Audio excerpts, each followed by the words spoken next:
हनुमान तहि परसा करी पुनि कीन प्रणाम, राम काज कीन्हे बिनु मोहि कहां विश्राम। उन्होंने लक्ष्मण पे बोला वो कोई फ्रीडम फाइटर थे? जो रामचरितमानस में जितना अपमानित शूद्रों को किया गया है उतना ही महिलाओं को भी किया बिल्कुल गया। नहीं, ये गलत है, ये गलत है, ये गलत बताता है, हूं। ये गलत है। This is misquoting of Ramcharitmanas.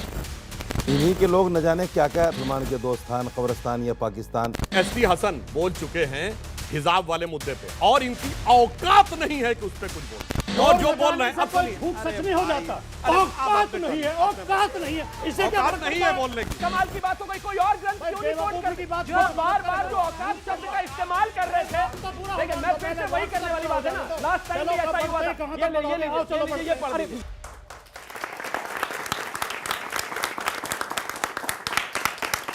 नमस्कार व्यूअर्स, सीएनबीसी आवाज के टक्कर में आज दिन है पब्लिक डिबेट का, और आज पब्लिक डिबेट में बात होगी सच्चा सेकुलरिज्म क्या है और 2024 की सियासत क्या है। एक तरफ सनातन पर सीरियल अटैक हो रहा है, लेकिन दूसरी तरफ सनातन वाले वोट बैंक को साधने की निरंतर चाल भी चली जा रही है। लेकिन इसी बीच प्रधानमंत्री मोदी ने एक बड़ा बयान दिया।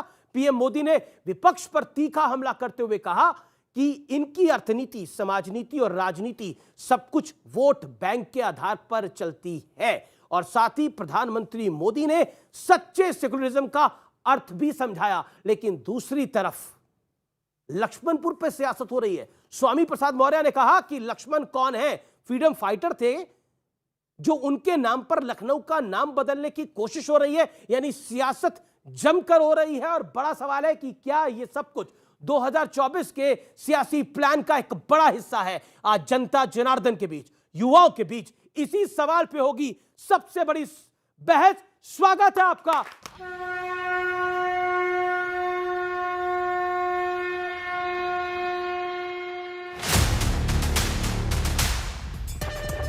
उन आक्रमणकारियों से लक्ष्मण जी का क्या नाता? कौन सी लड़ाई लड़ने आए थे? फ्रीडम फाइटर में कहीं दिखाई पड़े थे क्या?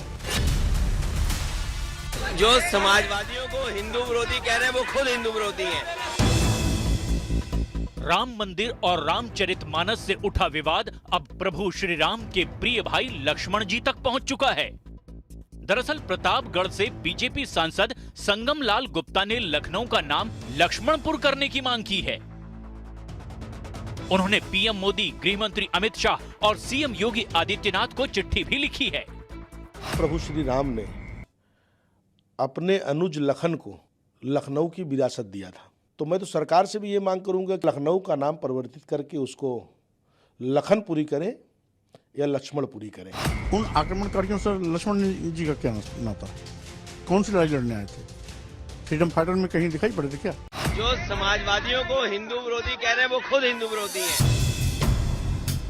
सवाल ये है कि सेक्युलरिज्म का राग अलापने वाले आखिर सनातन पर इन दिनों हमलावर क्यों हैं?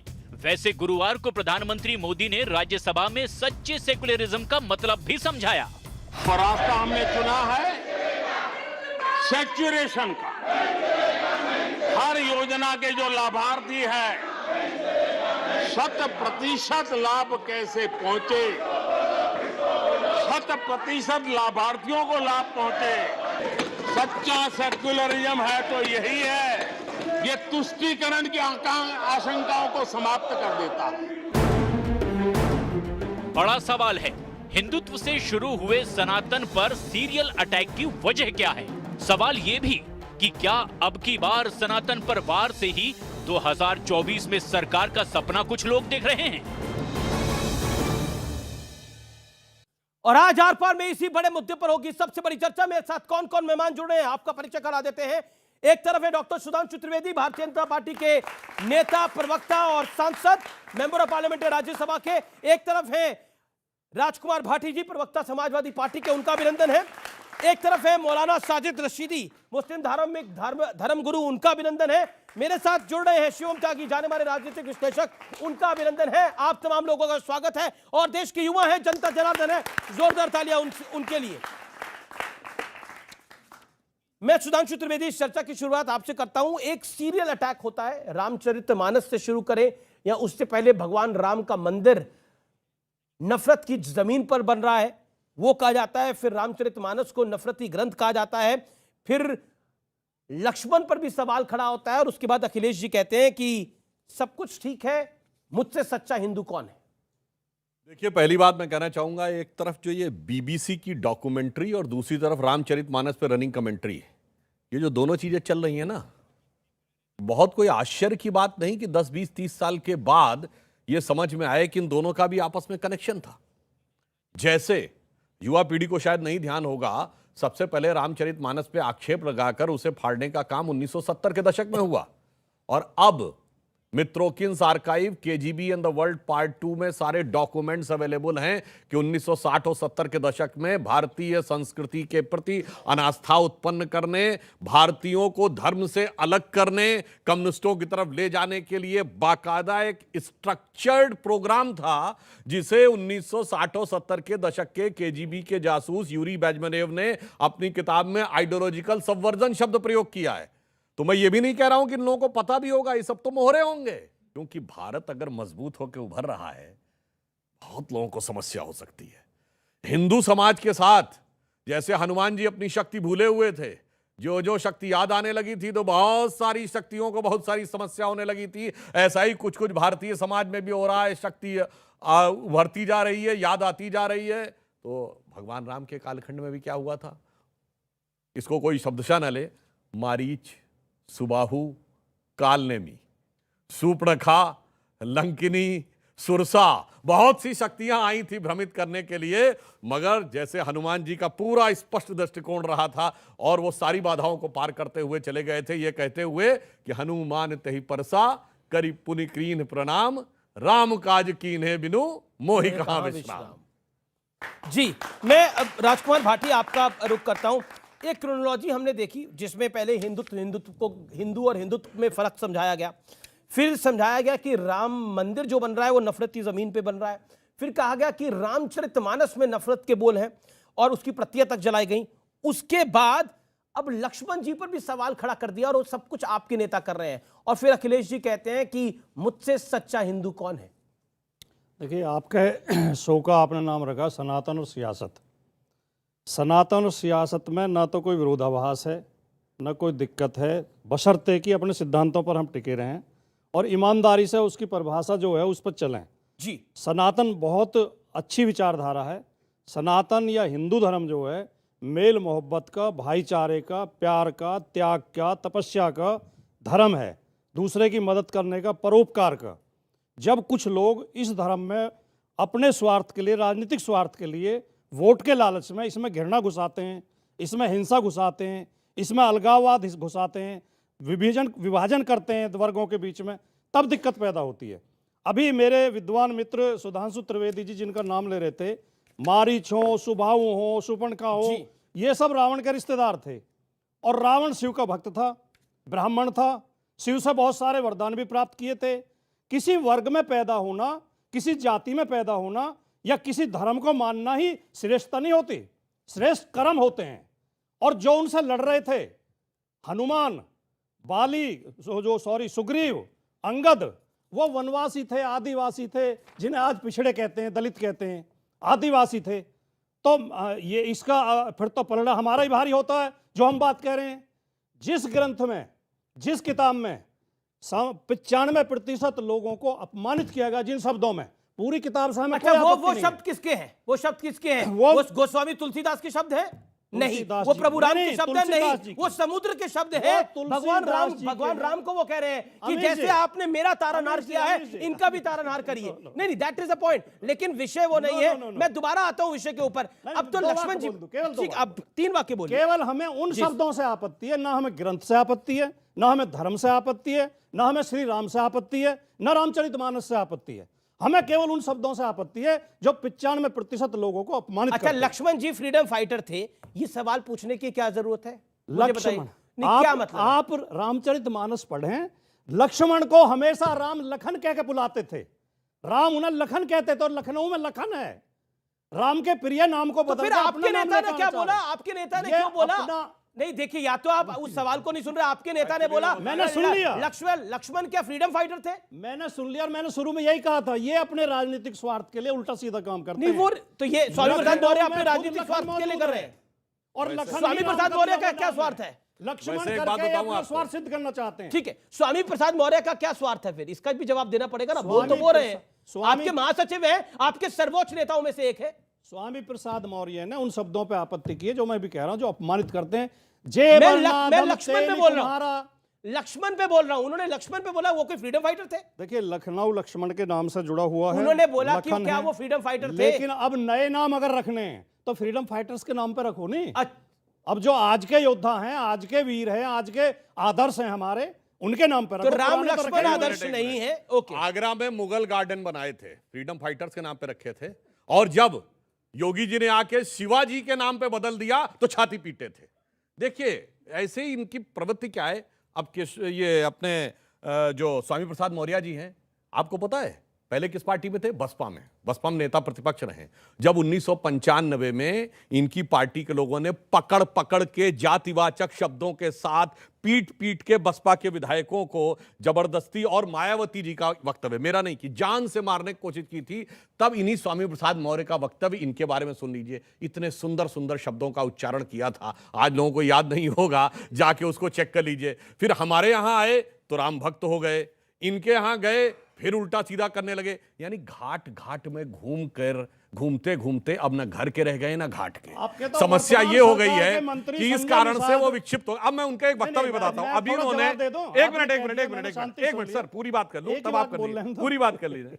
अभी कहने लगे कि लक्ष्मण जी ने कौन जो है फ्रीडम फाइट की थी। इसी स्वामी प्रसाद मौर्य का वक्तव्य अभी देखिएगा। पहले कहा था अंग्रेजों ने ही हमको, हम तो अंग्रेजों का एहसानमंद है कि उन्होंने दलितों को पढ़ने का अधिकार दिया। मेरे भाई तू क्या कह रहा है? एक वक्तव्य ये और एक वक्तव्य ये, दोनों में आपस में विरोधाभास। और मुझे तो लगता ही नहीं कि ये तो अपने को मौर्य कहते हैं। चंद्रगुप्त मौर्य भारत के इतने बड़े शासक थे। पूरा भारत कहां से, अफगानिस्तान से लेकर बर्मा तक एक था, और यूनानियों को मार मार के भगाया था। बगैर पढ़े लिखे बन गए थे, और उनके गुरु तो चाणक्य थे। वास्तविकता में और कुछ नहीं है। ये सारी प्रधानमंत्री की स्पीच पे आता हूं। इसे कहते हैं, इनके मंत्री संजय निषाद खुद ये कह रहे हैं राम दशरथ के पुत्र नहीं थे, निषाद के पुत्र थे, अब भी मंत्री बने हुए हैं उत्तर प्रदेश सरकार में। इन्हें स्वामी प्रसाद मौर्य के बयान तो याद है, अपने मंत्री पर रोकने लगाएंगे। संजय निषाद ने अभी स्वामी प्रसाद मौर्य के विरुद्ध बयान दिया अभी 3 दिन पहले। ठीक है, अब मैं विषय पर आता हूं। दूसरे विस्की में विष्णु बसे, रम में बसे राम, जो नरेश अग्रवाल विधान लोकसभा में कहता था, इनकी पार्टी वो में इनकी थे, पार्टी वो तो में सपा में थे तब, वो इनकी पार्टी वो में सपा में थे तब। वो जानते क्या है? किसकी पार्टी में है? अब तो बीजेपी में, पहले तो सपा में थे जब बोले, वहां थे तब जब बीजेपी में आके तो नहीं बोले, वो आपकी जैसे पार्टी में स्वामी बोले। प्रसाद मौर्य हमारे साथ थे तो आप राम अपना भक्त रिपोर्ट थे। कार्ड दे रहे हैं तो। अच्छा, एक लाइन कह दूं,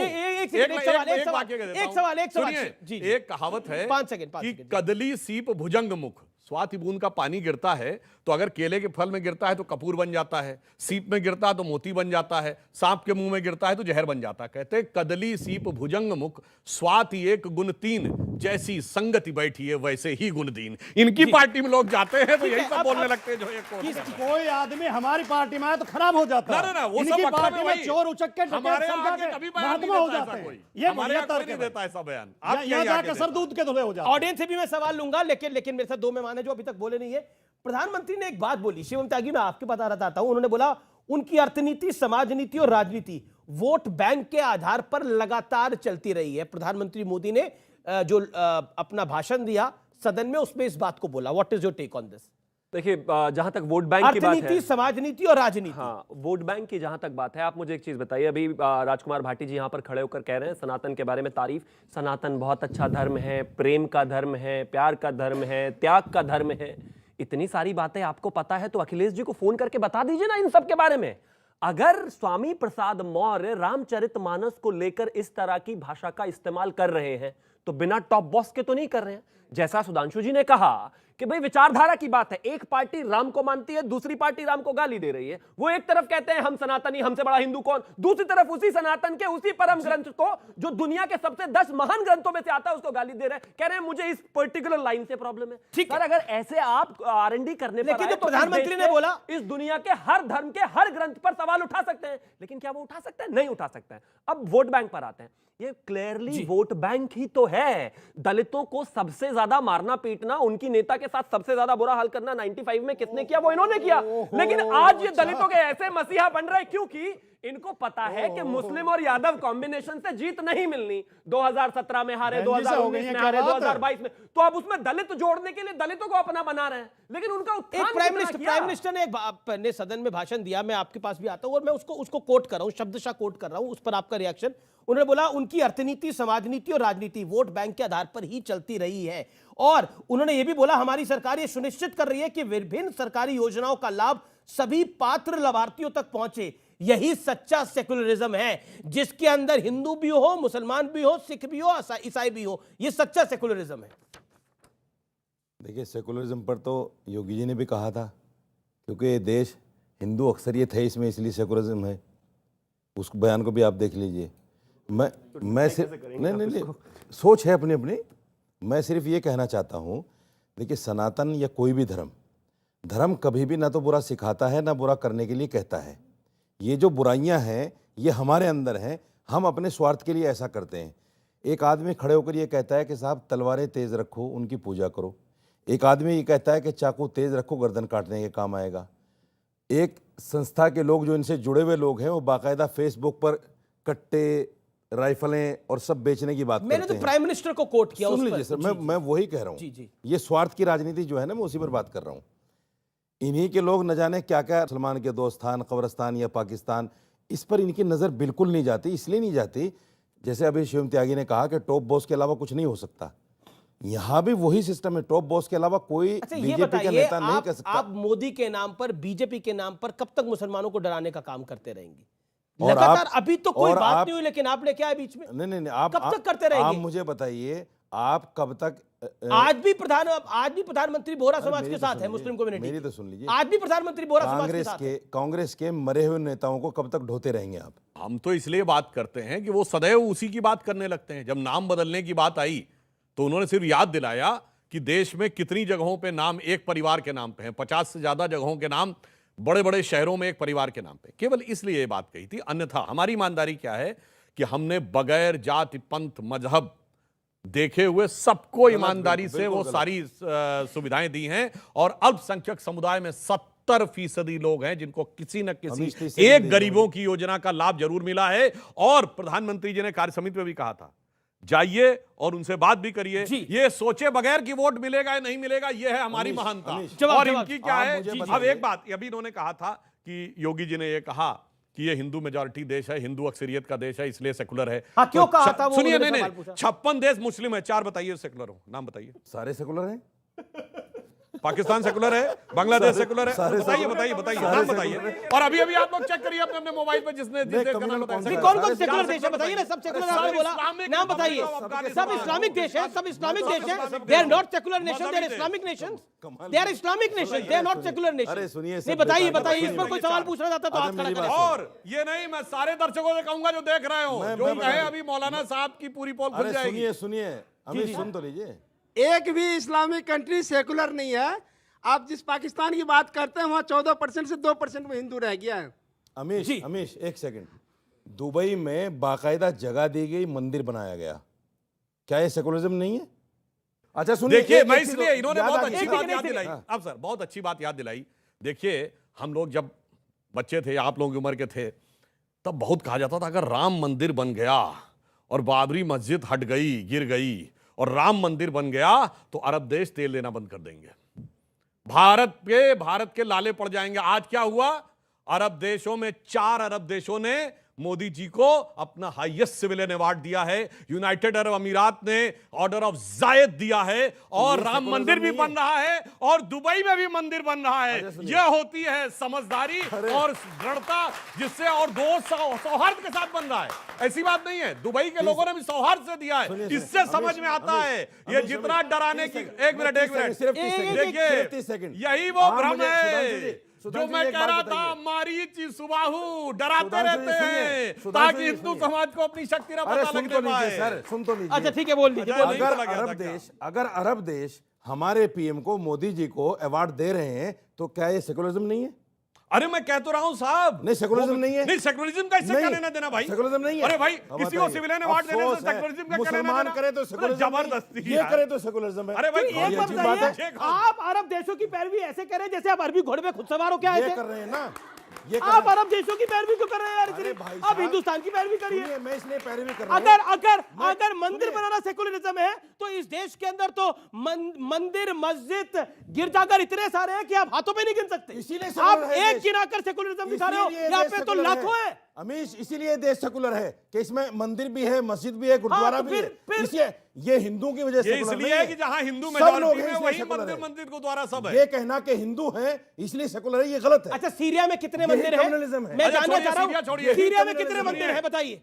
कितने सुनिए। मंदिर है सीरिया के अंदर बताइए? आप मुझे बताइए, सुनिए। बताइए। अरे अब एक अब मिनट पूरा सुनिए। हिसाब किताब करते हैं। एक मिनट सुनिए, एक ईरान मिनट। में कितने मंदिर है अरे बता चुप तो दीजिए। जाइए, इराक बोलने- में कितने मंदिर है बता बोलने दीजिए। तो दीजिए। बात कर लेते हैं ना पूरी अरे की पूरी। बोलने तो दीजिए। जी, बोलिए। आप बोलने नहीं देंगे। हाँ, बोलिए, बोलिए। देखिए, मुझे इतनी खुशी हुई है अभी, तुर्की में जलजला आया, हिंदुस्तान सबसे पहला मदद करने वाला मुल्क है।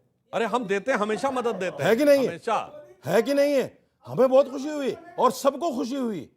यही तो सेकुलरिज्म है। और सेकुलरिज्म किसको कहते हैं आप? ओके ओके, सुधांशु कमाल बोलिए। की बात है। जी जी जी जी। हिंदू देखिए, ये जो मुसलमान, आप कह रहे हैं, हिंदू जानते मुसलमान, क्यों हैं? हिंदू मुसलमान। अरे जनाब, अटल जी ने भाई, कहा आप है, अपने सरकार की सिद्धांतों को देखिए, नहीं यहाँ खड़े होकर हिंदू मुसलमान क्यों कर रहे हैं? उन्होंने आपकी सरकार क्या कर रही है? अच्छा, ठीक है, ठीक है, पॉइंट आपकी पर आते सरकार हैं। तो हिंदू कहाँ मुसलमान कर हमने रही हिंदू है। मुसलमान किया? हम तो सबको दे रहे आपकी हैं, सरकार तो हिंदू ईमानदारी से मुसलमान दे नहीं कर रहे रही हैं। है। आप कर रहे हैं यहाँ खड़े होकर हिंदू मुसलमान। ठीक है, मत ओके। कीजिए। जो आपने कहा ना, जो हमने सबको मदद दी। मोदी जी अरे को मना कर देते ना, क्यों दिया तुर्की को? अरे क्यों नहीं मदद नहीं देते? देना चाहिए था। अरे हम तो हर क्यों मदद गरीब किया? और मजलूम को फिर देखें वही जो बात, मुसीबत में तो फंसा हुआ यहाँ होगा। खड़े होकर हिंदू जबकि मुसलमान- तुर्की ने क्या क्या बोला था हमारे यहाँ खिलाफ, खड़े होकर उसके हिंदू बावजूद मुसलमान मत हम हिंदू कीजिए, मुसलमान सर। हम कहाँ कर रहे मत हो? तो कीजिए, आप मैं कह ये रहे कह हैं रहा ना। और एक और बात बता दूं, जो इन्होंने बात कही, चलिए सीरिया तो छोड़िए, इस देश में एक ही राज्य था ना जो मुस्लिम मेजॉरिटी हो गया था, कश्मीर। छोड़ दीजिए मंदिर कितने बचे हो, छोड़ दीजिए। ये बताइए सूफी दरगाहें कितनी बची? नाम लीजिए चार का। बता देंगे, अभी क्या बात कर रहे हैं? सारी सूफी भारत दरगाहें, की सबसे बड़ी- मैं बता रहा हूं, मैं अब बता रहा सुनिए, हूं। अब सारी सूफी दरगाहें आपकी वजह से आबाद हैं। सारे सारे हिंदू जाते हैं, 80% अरे भाई अब सुनिए, 80% हिंदू जाते हैं, सूफीज़्म और इस्लाम यही का- सेकुलरिज्म है मेरे देश अच्छा, का। आप बोल लीजिए, आप बोल। मेरे देश का यही अरे भाई, सेकुलरिज्म है। अच्छा सुनिए, चलिए इस्लाम का एक मत है सूफीज्म। सूफीज्म के 4 सिलसिले हैं, नक्शबंदी, सोहरावर्दी, तेरी चिश्ती कहाँ और पहुंच कादरी। गई? ये 4 में से एक का मरकज नहीं बता सकते। भारत की क्लास सबसे तेरी बड़ी शुरू कर दरगाह दी। थी चरारे शरीफ, वो जला दी गई।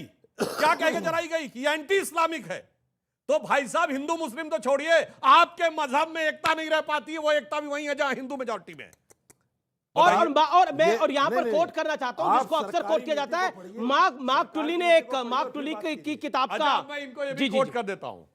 बहुत बड़े पत्रकार हुए मार्क टेली, Yes। बीबीसी के, और उन्होंने 2019 सितंबर में लिखा है, बहुत पुरानी बात नहीं। व्यूअर सुने इसको ध्यान उन्होंने से। ये कहा कि भारत के मुस्लिम, अंग्रेजी में लिखा था Muslims of the India luckiest, मैं हिंदी में बोल देता हूं जो उन्होंने लिखा, भारत के मुस्लिम सबसे भाग्यशाली हैं क्योंकि मैं दिल्ली के निजामुद्दीन एरिया में 26 साल रहा और मैंने देखा कि सड़क के एक तरफ हजरत निजामुद्दीन औलिया की दरगाह थी और दूसरी तरफ तबलीगी जमात का ऑफिस। उन्होंने कहा दुनिया में कोई मुस्लिम देश होता, दो परस्पर विरोधी विचार रखने वाले एक साथ रह ही नहीं सकते थे, किसी एक ने दूसरे को खत्म जरूर कर दिया होता, पर भारत के मुस्लिम इसलिए भाग्यशाली हैं कि वो अपने मजहब में जैसे चाहें इबादत कर सकते हैं। जो स्वतंत्रता उन्हें भारत में, ये किसी मुस्लिम देश में नहीं है। ये मार्क टेली कह रहा है, बीबीसी का पत्रकार जो भारत में 26 साल रहा अरे है। मार्क अब टेली को उसमें तो कोई छोड़िए, संघी मैं कह रहा भाजपाई हूं। तो नहीं बोल रहा है। सच्चा सेकुलरिज्म आपकी नजर में क्या है शिवम त्यागी, और आपकी नजर में राजकुमार भाटी क्या है? राजकुमार भाटी, मैं आपके पास आता हूं, फिर आऊंगा शिवम आपके पास। राजकुमार जी, सच्चा सेकुलरिज्म क्या है आपकी नजर में, जिसका जिक्र प्रधानमंत्री मोदी ने अपने सदन के भाषण में करा? ये तो एक कठोर सत्य है। इतिहासकार, पुराने जितने यात्री भारत में आए, सबने भारत के गुणगान किया है। भारत एक महान देश है, एक अच्छा देश है। हमारी संस्कृति बहुत प्राचीन और बहुत मान रही है, हम विश्वगुरु रहे हैं। लेकिन ये उसी बिला पे तो था जिसको ये समाप्त करने पे लगे हुए हैं। ये जो रोजाना नए नए विवाद पैदा करते हैं, ये विवाद इस भारत में नहीं थे। अच्छा, रामचरितमानस का विवाद तो आपने खड़ा करा, लक्ष्मण जी पर विवाद आप लोग खड़ा कर रहे हैं, क्यों कर रहे हो आप खड़ा? वैसे पहले आप रोजगार की बात करो, हाँ, नौकरी की बात मैं- करो, मैं क्यों बता- रामचरितमानस की बात कर रहे मैं हो? बता देता। वैसे पहले से 400 साल पहले गोस्वामी तुलसीदास ने लिख दिया, वो 400 साल तक किसी को पता नहीं लगा, अब समाजवादी पार्टी के महासचिव को पता लगा। तो एक वाक्य में ही सवाल हमारे समझ में आ जी, गया। अब जी। जवाब सुन लो। अब आप इसका जवाब वैसे मैं पहले सेगमेंट में भी दे चुका हूं। हमें ना रामचरितमानस पे ऐतराज है, न धर्म पे ऐतराज है, न सनातन पे ऐतराज है, न राम पे ऐतराज है। हमें उन शब्दों पे ऐतराज है जो 95% लोगों को अपमानित करते हैं, और ये हमें ऐतराज रहेगा। ओके। और राजनीति का 95% जो बात कहना शुरू जी, करते हाँ, हैं, हाँ, मैं बता रहा हूं, अभी आपको बिल्कुल क्लियर कट बताता हूं ये कैसा भ्रम फैलाया गया। ये बताइए, ओबीसी वर्ड 1960 से पहले किसी ने सुना था? तो कहां रामायण काल में आ गया 95%? सिर्फ 50% तो डिलीट करिए, 50% को डिलीट करिए, 50% डिलीट करिए। अरे भाई शूद्र कहां से हो गए? अरे डॉक्टर अंबेडकर ने लिखा है आज के एससी का वैदिक काल शूद्रों से कोई मतलब नहीं है। किताब है, सुनिए तो भाई, हुवर किताब का नाम है, चैप्टर नंबर 1 पैराग्राफ नंबर 3, कोई भी जाके चेक कर सकता है। यही खतरनाक है जो आप गुमराह कर रहे हैं। अरे भाई गुमराह नहीं, डॉक्टर अंबेडकर ने बोला, उस पर भरोसा है कि नहीं? डॉक्टर अंबेडकर ने कहा है, आप पे भी भरोसा है। अरे सुनिए, आप बता दो उसमें रामचरितमानस में शूद्र लिखा हुआ कि नहीं? अरे भाई मैंने अब तो सुनिए, कहा, आप शूद्र कौन है? अरे सुनिए, मैंने तो कहा जो अंबेडकर जी ने कहा वो मैं कह रहा हूं, उनसे बड़े अगर आप हैं जानकार तो बोलिए। सुधांशु त्रिवेदी जी, एक एक करके मैं अपनी बात कर लूं तब आप बोलिए। चार वर्ण हिंदू व्यवस्था में है, सब मानेंगे। ब्राह्मण है, क्षत्रिय है, वैश्य है। ब्राह्मण की अलग पहचान है, ब्राह्मण है, सब जानते हैं। क्षत्रिय की पहचान है, वैश्य की भी पहचान है। बाकी जो बचते हैं वो सारे शूद्र हैं। चार ही वर्ण थे। आज अब मैं जवाब देता हूं। जवाब आप देना, बिल्कुल जवाब दे रहा हूं। लेकिन जो आप कुतर्क दे रहे हैं उसका जवाब ठीक है। अरे भाई डॉक्टर अंबेडकर ने जो बोला वो कुतर्क है। 10 मिनट में निपटा देते हैं। बिल्कुल नहीं, आप बोलिए, आप लगातार बोल रहे हैं। बोलता हूं। अब सुनिए 30 सेकंड और फिर सुधा। और आप जो हम जाति जनगणना की मांग उठा रहे हैं वो इसीलिए तो उठा रहे हैं जो ये कहते हैं 95 नहीं है। आप जाति जनगणना कराइए, क्लियर हो जाएगा। ये 96 निकलेंगे। सारी तो महिलाएं उसी में आती हैं। आप जो रामचरितमानस में जितना अपमानित शूद्रों को किया गया है उतना ही महिलाओं को भी किया गया। बिल्कुल नहीं, ये गलत है, ये गलत है, ये गलत है, ये गलत है। This is misquoting of Ramcharitmanas. बिल्कुल नहीं करा गया, बिल्कुल नहीं करा गया, बिल्कुल नहीं करा गया। This is misquoting, this is misquoting of Ramcharitmanas. महिलाओं के खिलाफ वाली 4 चौपाई बोलिए, महिलाओं के खिलाफ वाली 4 चौपाई। भ्राता पिता पुत्र उर्गारी पुरुष मनोहर निरखत नारी होई विकल सक महीना रोक मनही न रोकी जो रवि मणि द्रव रवि विलोकी। ठीक है, बताइए गवार शूद्र पशुनारी सकल। इसका तो स्पष्टीकरण हो गया। और सुनिए, और बताइए। चलिए आप सुनाते हैं। अपना 4 कहा 10 सुनाता हूँ। सुनिए और सुनिए। अब जवाब सुन लेते ना, एक 10 नहीं याद आएगा। चलिए सुनाने दीजिए।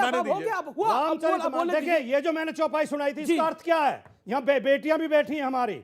कोई बेटी क्या इसका समर्थन कर सकती है? उसमें लिखा है स्त्रियां इतनी कामुक होती हैं कि चाहे इनका पिता हो, चाहे भाई हो, चाहे पुत्र हो, मनोहर पुरुष को देखते, सुंदर पुरुष को देखते द्रवित हो जाती है। ओहो, ये तो केटी हसन बोले थे। ये तो केटी हसन इनके सांसद बोले थे नहीं है क्या कि लड़कियां अगर खुले हिसाब से बाहर रहेंगी तो वो भड़क जाएंगे। सुनिए, केटी हसन बोले थे। अच्छा, उस पर बोल सकते हैं आपके सांसद?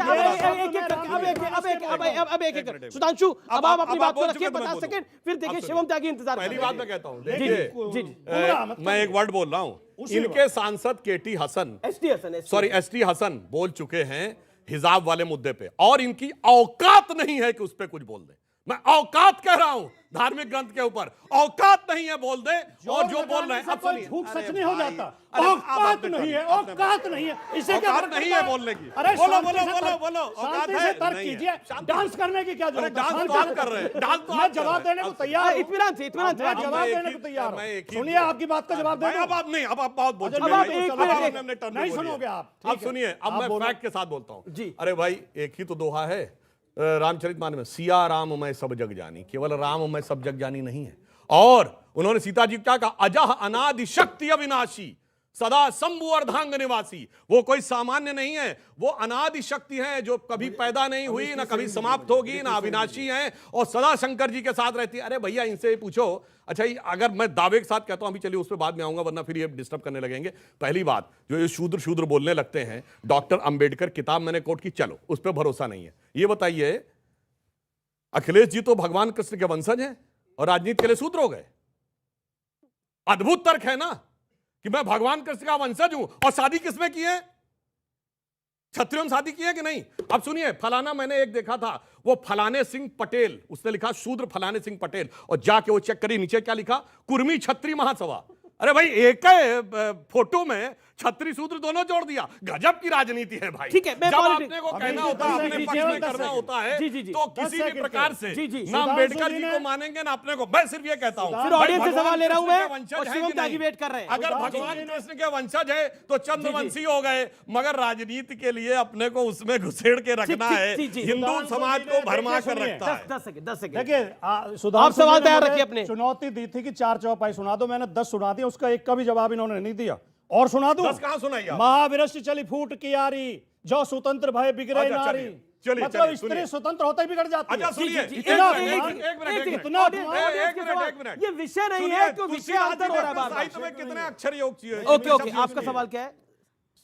सर मेरा सवाल है कि बात हुई थी लखनऊ का नाम लखनपुर रखने की। लखनपुर इसलिए बिकॉज श्री राम ने लक्ष्मण को वो भेंट किया था कि आप यहाँ पर राज कीजिए, और पहले मुगलों से पहले उसका नाम था लखनपुर, और मुगलों ने उसका नाम बदलकर लखनऊ किया गया था।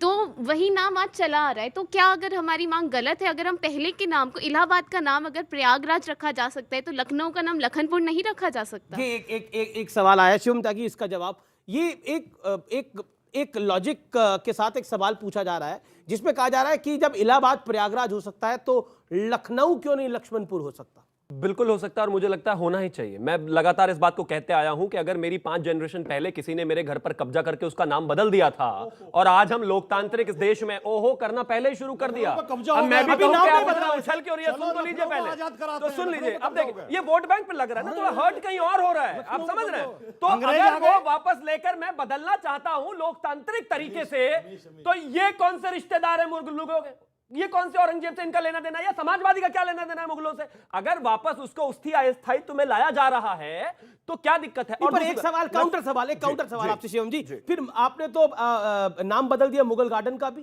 तो बदलेंगे, क्यों नहीं बदले? हर चीज का बदला जाना चाहिए। मैं कहता तो हूं सरकार धीरे धीरे सबका नाम बदले, आवश्यकता है। आप एक चीज बताइए, गुलामी वाली मानसिकता की चीजों को नाम बदलने में क्या नुकसान है? और ये कहां से आता है? किसी का जी आपका सवाल बोलिए सवाल। सर जिस प्रकार से बोला गया महिलाओं का सम्मान नहीं रामचरितमानस में, तो सबरी के बारे में आप क्या कहेंगे? माँ शबरी के तो झूठे बेर राम ने खाए थे, और जो उन्होंने स्वामी प्रसाद मौर्य जी ने कहा लक्ष्मण जी कोई फ्रीडम फाइटर नहीं थे, अतिकाय और मेघनाथ को मारने वाला कौन था? फिर अतिकाय और मेघनाथ को मारने वाला माँ शबरी के झूठे बेर राम जी ने खाए थे।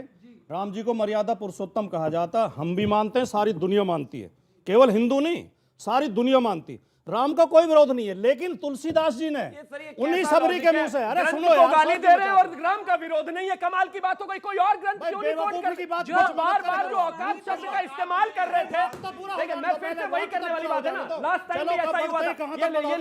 ये पढ़ लीजिए सर, तो ये क्या तरीका है? ये क्या तरीका है? अच्छा ये भैया पढ़े लिखे लोग क्यों रहे? मुक्तापूर्ण बातें मत करो। अच्छा ठीक है, शब्दों की मर्यादा रखिए। अगर ये किसी के धर्म को, अपने धर्म को इस तरीके से गाली दे सकते हैं, तो ये भी डर यही बात है। बाकियों के धर्म पे कटाक्ष करने की हिम्मत नहीं है, क्योंकि वोट बैंक का मामला है। नहीं सुन सकते तो एक सबसे खतरनाक स्थिति है। ठीक है, आप अपनी बात को राम का विरोध नहीं है। तुलसीदास जी ने उन्हीं सबरी के मुंह से कहलवाया है।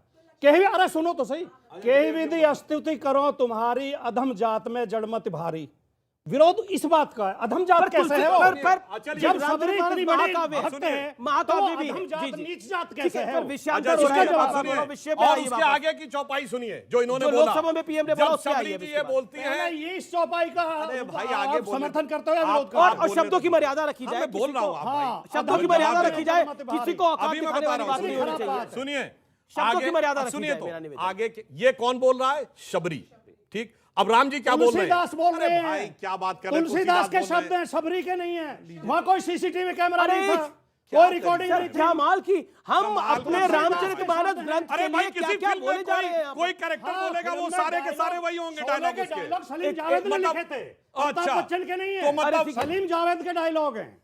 मेरा निवेदन है, रामचरितमानस बड़ा पवित्र ग्रंथ है, उसकी कंपैरिजन किसी शोले फिल्म के डायलॉग से नहीं हो सकता। औकात पे बोलने की शोले फिल्म पे आ गए, रामचरितमानस और शोले को तुलना कर रहे हैं, सलीम जावेद और तुलसीदास की तुलना कर रहे हैं। हद होती है भाई, किस लिमिट पे जाएंगे? अब अपने किसने लिखी? भैया कितनी देर बोलेंगे? चलिए जो आप चौपाई बोली क्या तरीका भाई बहस करने का? एक सेकंड, जो इन्होंने चौपाई बोली उसके आगे की मैं बोलता हूं। रामचंद्र जी क्या कहते हैं? वो कहते हैं जात पात कुल धर्म बड़ाई, धन बल परिजन गुण चतुराई, इन 10 चीजों से मैं नहीं मिलता। मैं कैसे मिलता हूं? भक्त से। वो कहते हैं भगत हीन नर मोहे ऐसे, जल बिन बारिश लागे जैसे। यानी फिर कह रहा हूं, जात पात कुल धर्म बड़ाई, धन बल परिजन गुण चतुराई, ये सब हो, पर अगर भक्ति नहीं हो तो मेरे लिए ऐसा ऐसे बादल में पानी ना हो। अब मैं एक बात और कहता हूं जो बहुत बोल रहे हैं, दुनिया में जितनी भी सभ्यताएं हैं, देश हैं, धर्म और संस्कृतियां हैं, सबने ईश्वर की कल्पना की है। सिर्फ हिंदू संस्कृति ऐसी है जहां पर कि स्त्री तत्व को ईश्वर में स्थान दिया गया है। हमारे यहां विष्णु पुरुष हैं, देवी शक्ति हैं, और अर्धनारीश्वर की कल्पना हमारे यहां की गई है। चुनौती से कहता हूं, एक सभ्यता बताइए जहां ईश्वर की परिकल्पना में स्त्री तत्व को स्थान दिया गया हो। सिर्फ और सिर्फ पुरुष है, बाकी जगह स्त्री का नहीं है। बोलिए, औकात हो तो बोलिएगा। जी जी जी जी, दो बात वो भी ओके, केवल दो। जी जी, देखिए, पढ़े लिखे नहीं बताइए, पहले बताइए, हमारे अलावा कहीं स्त्री को बराबर स्थान दिया गया है? बताइए। बोलिए। नहीं, हमेशा आप अपनी बात बोलेंगे। मैंने कहा बोलिए, हिंदू धर्म के अलावा और कैसा स्थान दिया गया, ये भी बता रहा हूं। एक मिनट में पूरा श्लोक कोट कर दूं, 5 सेकंड। कैसा कहा गया? वागार्थम संप्रक्तो वागार्थम प्रतिपतये जगतः पितरो वंदे पार्वती परमेश्वर। इसका अर्थ क्या है? स्त्री और पुरुष के दोनों तत्व ऐसे मिलते हैं, शब्द और अर्थ, शब्द और अर्थ से कविता बनती है, अकेले अर्थ से कविता नहीं, अकेले शब्द। अब ऐसी कहीं बराबरी की गई हो तो बताइए। पढ़े लिखे नौजवान बैठे हैं, स्टूडेंट बैठे हैं, किसी और धर्म में ऐसा है? और करोड़ों दर्शक जो देख रहे हैं, नाम बताइए किसी रामचंद्र, ये गुमराह करने की जरूरत अरे नहीं भाई, धर्म का नाम बताइए, गुमराह नहीं। अब बोलिए ना। जी जी, आप कैप्चर करना चाह रहे हैं? नहीं, कैप्चर नहीं, मैं अपनी बात कह के रहूंगा। नहीं, हिंदू धर्म की बात है तो हिंदू धर्म नहीं, में रात सिर्फ तक ये नहीं है। बताइए। अभी थोड़ा टाइम बचा। नहीं, आपको रात तक नहीं रुकना पड़ेगा। देखिए, किसी और धर्म में है ऐसा? तुलसीदास बहुत अच्छे कवि थे, उनकी रामचरितमानस बहुत अच्छा साहित्यिक अच्छा, ग्रंथ है, साहित्य उनकी में कितने भाषा बहुत शब्दों का अच्छी प्रयोग थी, किया है? लेकिन वो जो शब्द हैं तो रामचरितमानस में सब तुलसीदास के हैं, किसी और के नहीं है। वो राम के, शबरी के, समुद्र के, काकभुसुंडी के, रावण के नहीं है, वो तुलसीदास जी के शब्द है। इस बात को समझने की जरूरत है। वो महाकाव्य है, लेकिन किसी और धर्म में है, किसी और धर्म में है ऐसा? नहीं, जो सवाल पूछा गया, कोई और धर्म? अगर महाभारत में शिशुपाल कृष्ण जी को कहता है ए मूर्ख ग्वाला, तो वो वेदव्यास के हैं, वो वेदव्यास के शब्द हैं। गजब का तर्क है भाई। अरे भाई, विलन के भी डायलॉग होते हैं, कैरेक्टर रोल वाले के भी डायलॉग होते हैं, हीरो के भी डायलॉग होते हैं। सवाल क्या है, मैं पूछ लेता हूं। मेरा सवाल सुधांशु त्रिवेदी जी से, जैसा कि मौलाना साहब को उन्होंने कहा कि आपके धर्म में तालमेल नहीं है, तो सनातन धर्म जो कि आपका धर्म है, हमारा धर्म है, उसमें कौन सा तालमेल है? लोग जाति के नाम पे लड़ते मरते रहते हैं। आज भी मिर्जापुर में SC कास्ट के लोगों के खिलाफ अहंकारी प्रदर्शन हुआ है, उनके खिलाफ जान से मारने की धमकी दी गई है SC कास्ट को। वो कह रहे हैं कि ये जो व्यवस्था है ये तो सनातन धर्म में भी है। और मैं 2024 में सियासत और सनातन को इसलिए लेके आ रहा हूं क्योंकि कहीं ना कहीं दिख रहा है कि इसका एक पॉलिटिकल माइलेज मिल सकता है साल 2024 के अंदर जो चुनाव आ रहे हैं। देखिए, बहुत सही प्रश्न किया है, जिसका जिक्र प्रधानमंत्री और ने जो लोग अपने आजकल भाषण में भी करा। हाँ, जो लोग आजकल ये बातें करते हैं वो लोग कहते हैं कि 6500 जातियां हैं हिंदू समाज में। ठीक, आखिरी कास्ट सेंसस हुआ 1931 में, अंग्रेजों के जमाने में 4114 जातियां हैं। मैंने विनम्रता से कहता हूं, एक हिंदू धर्म ग्रंथ दिखा दो जिसमें इन 6500 का नाम लिखा हो, तो कहां से आई है? ये सिर्फ ब्रिटिश सेंसस में लिखा है 1861 और 1901 में British census commissioner Herbert Risley के सेंसस में लिखा हुआ है जातियों के नाम। और अगर 6000 होंगी तो अल्फाबेटिकल ऑर्डर में लिखना चाहिए, ABCD। आपने उसका क्रम कैसे तय कर दिया? मैं विनम्रता से कहना चाहता हूं, चलिए वर्ण की तो बात छोड़िए, ये बताइए तेली ऊंचे की माली ऊंचे कौन से हिंदू धर्म ग्रंथ में लिखा है?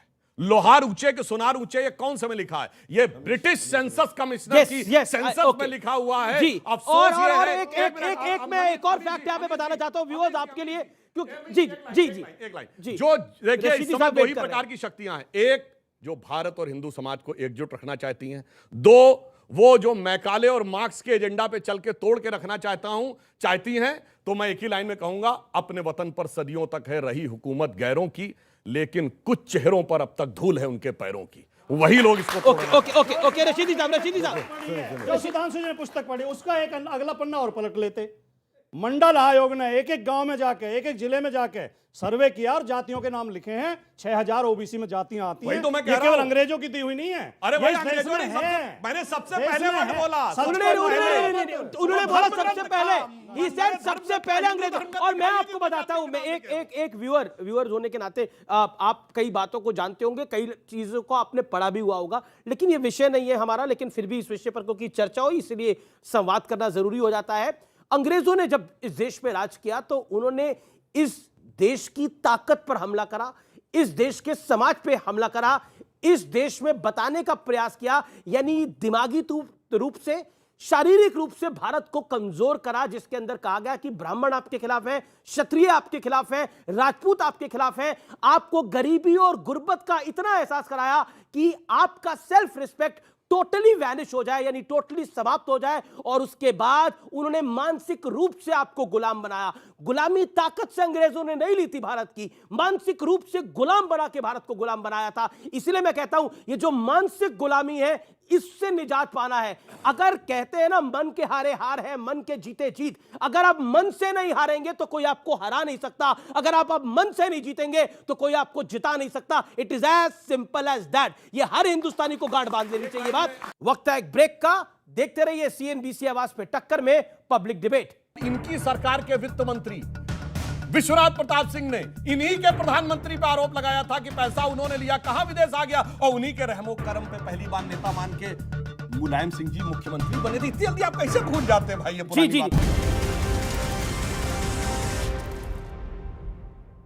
वेलकम बैक व्यूअर्स, आप देख रहे हैं सीएनबीसी आवाज में पब्लिक डिबेट। प्रधानमंत्री मोदी ने बोला कि देश देख रहा है कि एक अकेला कित्तों पे भारी पड़ रहा है। सुधांशु त्रिवेदी, आप थे राज्यसभा में जब प्रधानमंत्री ये बात बोल रहे थे, क्या हुआ था? देखिए, आज की राजनीति की स्थिति हो गई है कि एक दौर में कांग्रेस वर्सेस रेस्ट होता था, आज बीजेपी वर्सेस रेस्ट। मैं राज्यसभा में स्वयं था। जिस प्रकार का अशोभनीय आचरण विपक्ष का, कंटिन्यूअस चिल्लाते चले जा रहे हैं। राष्ट्रपति के अभिभाषण पे एक गरिमा होती कि उसे डिस्कशन पूरा होने, प्रधानमंत्री बोलते हैं तो वो सम्मान होता, वो सब छोड़ दीजिए। दिख रहा था Modi versus rest, but the entire country has seen that it is for rest to accept that Modi is the best. और जो उन्होंने कहा कि एक तरफ अकेले मोदी, दूसरी तरफ सब थे, तो मैं याद दिलाना चाहता हूं वो पंक्ति, यह मत कहो कि मोदी जी के लिए कह रहा हूं, यह मत कहो कि जग में कर सकता क्या अकेला, लाखों में काम करता एक सूरमा अकेला, आकाश में करोड़ों तारे हैं टिमटिमाते, पर जग प्रकाश करता एक चंद्रमा अकेला। लेकिन क्या आपको लगता है जो हाउस में हुआ और पूरा विपक्ष एक तरफ था, प्रधानमंत्री 1.5 घंटा बोले, 1.5 घंटे में से 15 मिनट विपक्ष शांत नहीं हुआ? मनमोहन सिंह भी बोलते थे, 10 मिनट शोर मचा के विपक्ष बैठ जाता था, डॉक्टर मनमोहन सिंह की बात को फिर सुना जाता था, या तो सदन स्थगित हो जाता था। लेकिन यहां तो क्या आपको लगता है बीजेपी कह रही है हद पार कर दी विपक्ष ने इस बार? देखिए, मैं तो गांव से आता हूं, हमारे गांव में एक कहावत है, आपने सुना होगा, बाय की बीमारी होती है जो बुजुर्गों को हो जाती है, घुटने में दर्द, उसका इलाज नहीं होता। तो गाँव में कहावत है कि बाय का और बेशरम आदमी का कोई इलाज नहीं है। तो जब जिस बात का जवाब मांग रहे थे, जो सवाल था, 2.5 घंटे बोले मोदी जी, 1 घंटे लोकसभा में बोले, 1.5 घंटा राज्यसभा में बोले, लेकिन उसका जवाब नहीं दिया। अडानी स्कैम पे एक शब्द नहीं बोले। तो अकेला तो भारी है ही, वो तो पुरानी कहावत है, एक चुप 100 को हराता है। लेकिन उन्होंने बोला कि जवाब ही नहीं दे रहे, उनके हाथ, सवाल का जवाब ही नहीं दे रहे। वो सुधांशु जी बता दें, जो आदमी 609वें नंबर पे था 2014 में, आज 2023 में तीसरे नंबर पे कैसे पहुंच गया दुनिया में? उन्होंने बोला मेरे हाथ में गुलाल था। क्या खेल है? उन्होंने बोला जितना कीचड़ फैलाओगे कमल खिलेगा। बच्चे भी बैठे, इन्होंने ये भी कल को कमाल है। कहा, जरा सबको वो फॉर्मूला नाम दे दो। बताइए, सुनिए, उस संस्था का नाम बताइए जिसने आर्टिकल लिखा और उसका मालिक कौन है, बताइए। ये हमें इस बात से क्या मतलब है? हमें इस बात से क्या मतलब? अच्छा, हमें हिंडनबर्ग है, वो हिंडनबर्ग का कौन है? नहीं, उससे देखिए, सुनिए, ये तो घुमाने वाली बात है। अब बिल्कुल आप ये जवाब दीजिए कि 609वें नंबर से बता रहा हूं। तीसरे नंबर पे कैसे पहुंचा? क्या फार्मूला है? क्या बिना मोदी जी की मदद के पहुंच गया? 2013 में, से बताओ, सुनिए, 2013 में 8वें नंबर पे थे, $8.2 बिलियन की संपत्ति 2013। और ये हिंडनबर्ग की बात कर रहे हैं, हिंडनबर्ग को अमेरिकी कोर्ट ने इंडिक्ट कर दिया है। उनको कोई रिपोर्ट किसी अमेरिकन कंपनी के बारे में निकालने पे रोक लगा दी। क्यों? वो शॉर्ट टर्म सेलिंग करते हैं। वो बताता हूं क्या होता है। एक शेयर मार्केट में फंडा ये होता है कि 100 रुपए का शेयर है और मैंने कहा मैं 1 हफ्ते बाद खरीदूंगा और आज का दाम देना पड़ेगा। तो अगर 1 हफ्ते बाद 80 का हो गया तो कंपनी को घाटा, 120 का हो गया तो कंपनी को फायदा। अब सुनिए, जांच कराने में क्या दिक्कत है? पर जेपीसी का एक मिनट, चलिए, मैं पूरी बात, मैं पूरी बात कह रहा हूं। इनकम टैक्स सही करा दो, किसी से तो कराओ। 1 मिनट, मैं पूरी बात कह रहा हूं। दुनिया में एक उदाहरण बताएं जब किसी मीडिया की एक रिपोर्ट पे जांच हुई और जबकि वो मीडिया संस्थान खुद जांच के घेरे में आ गया। मीडिया की रिपोर्ट पर दूसरा, सरकार गिर गई थी राजीव गांधी की बोफोर्स में। और बोफोर्स क्या मामला था? बोफोर्स में खुद के उन वित्त मंत्री ने सवाल उठाए थे, वीपी सिंह ने सवाल उठाए थे। बेशर्मों का कोई इलाज नहीं है। एक मिनट भाई, जिसको सुनिए भाटी जी, आप मुझसे वरिष्ठ हैं राजनीति में, सीनियर हैं, ठीक है। बोफोर्स कैसे हुआ था ना भैया, किसने कहा बाहर की मीडिया रिपोर्ट? भारत की सरकार के वित्त मंत्रालय ने एक एजेंसी हायर की थी, फेयरफैक्स एक्सप्रेस की। अरे भाई क्या बात है, प्लीज अपने टर्न पे बोलिए भाई। आखिरी दौर है, एक मिनट नहीं, इंडियन एक्सप्रेस नहीं।